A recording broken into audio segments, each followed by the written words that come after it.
Jake Tapper, this week we begin with the breaking news. Secretary of State Rex Tillerson with a surprise appearance in the White House briefing room just moments ago to talk about brand new measures to keep the rogue nation of North Korea and its nuclear ambitions in check. It's really just the latest step in a series of, as you can see, ongoing steps to increase the pressure. And I think this is, though, to hold North Korea accountable for a number of actions that they've taken. Tensions have been ramping up, and just this morning, the president declared the nation a state sponsor of terrorism. Tomorrow, the Treasury Department will be announcing an additional sanction, and a very large one, on North Korea. It'll be the highest level of sanctions by the time it's finished over a 2-week period.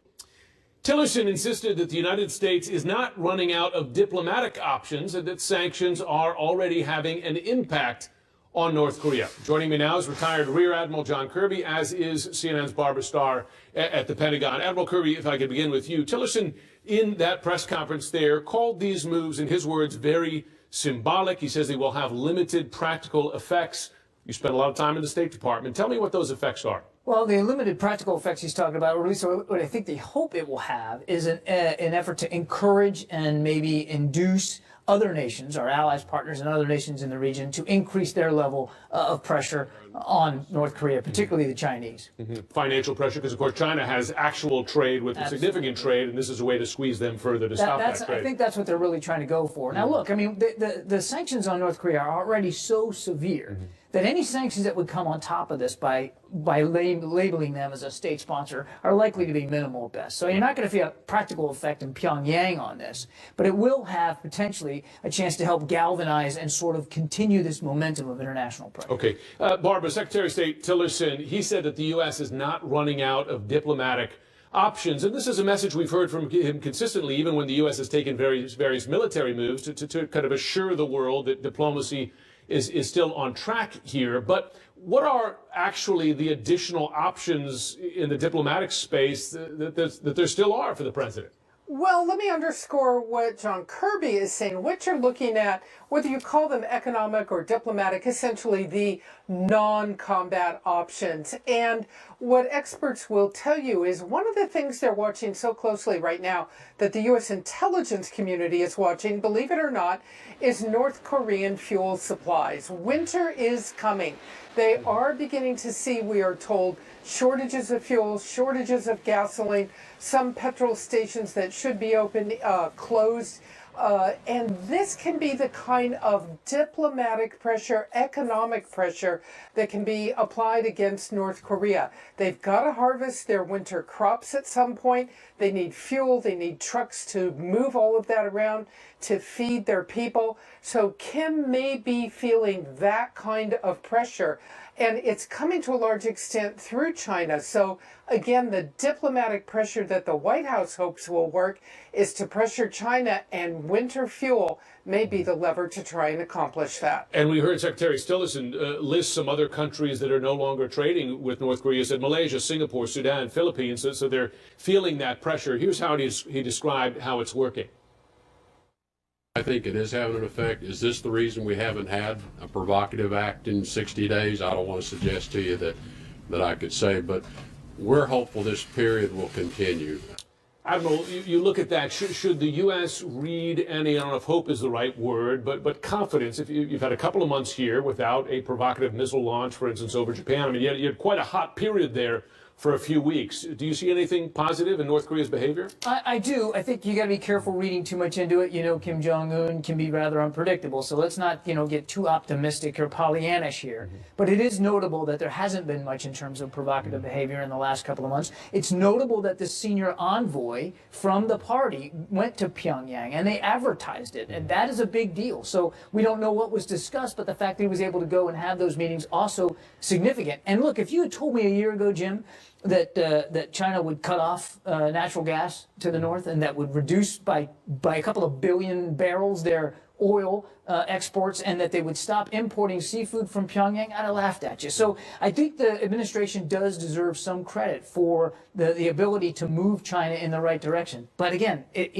North Korea, you know as well as I do, that is very unpredictable where this is going to go. So I think we need to be careful here. Okay, credit where credit is due. As you said, China has been squeezing in the last few months North Korea in economic ways it had not done in the past, and that's important to note.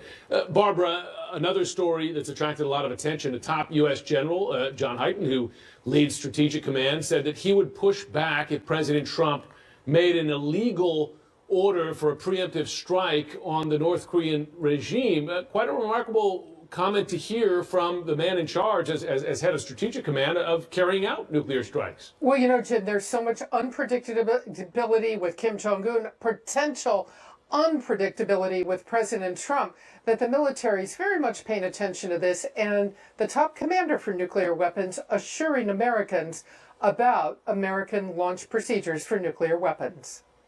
And tremendous. President Trump designating North Korea a state sponsor of terrorism also has a military objective. The North Korean regime must be lawful. It must end its unlawful nuclear ballistic missile development. The president's hot rhetoric. They will be met with fire and fury like the world has never seen.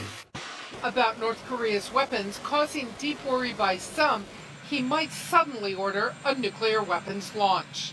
We are concerned that the President of the United States is so unstable, is so volatile, has a decision-making process that is so quixotic that he might order a nuclear weapons strike that is wildly out of step with U.S. national security interests. For 20 years. General John Hyten, the respected four-star in charge of U.S. nuclear weapons, says if he got an illegal order from President Trump to launch nuclear weapons, he would not follow it. I provide advice to the president. He'll tell me what to do, and if it's illegal, guess what's going to happen? You say no. I'm going to say, Mr. President, it's illegal, and guess what he's going to do? He's going to say, what would be legal? And we'll come up with options of a mix of capabilities to respond to whatever the situation is, and that's the way it works. It's not that complicated.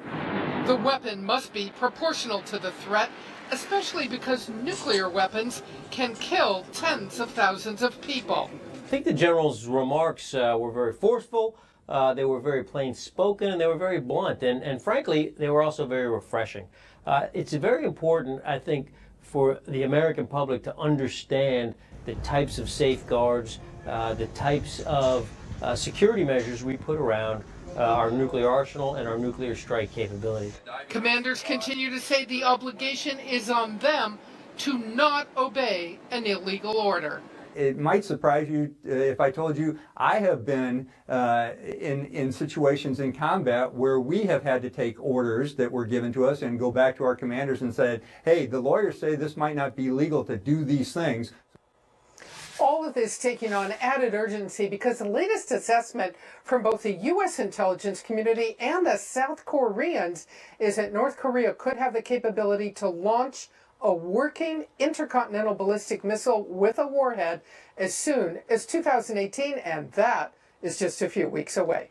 Admiral Kirby, John Hyten, the general who made these comments, I've had the privilege of interviewing before. He's an experienced man. He's a reasonable man, and not a loose cannon by any means. I mean, how significant are these comments? I mean, and what's significant, Jim, is that we're having this conversation. I mean, look, Hyten was asked a question. He didn't volunteer that. And nothing he said there is new. I mean, we all have a responsibility in the military to obey lawful orders and just as critically to disobey unlawful orders. And there's a structure for what makes and unmakes a lawful order.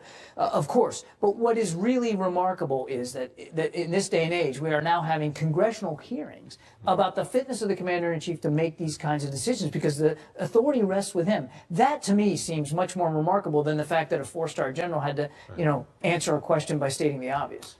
Admiral Kirby, Barbara Starr, thanks very much. And breaking news, we're learning the Justice Department wants to take legal action to stop AT&T from taking over Time Warner. I should mention Time Warner, the parent company of CNN. This, according to a source familiar with the matter. The potential implications of that move, we're going to discuss it in full right after this. The Lead with Jake Tapper.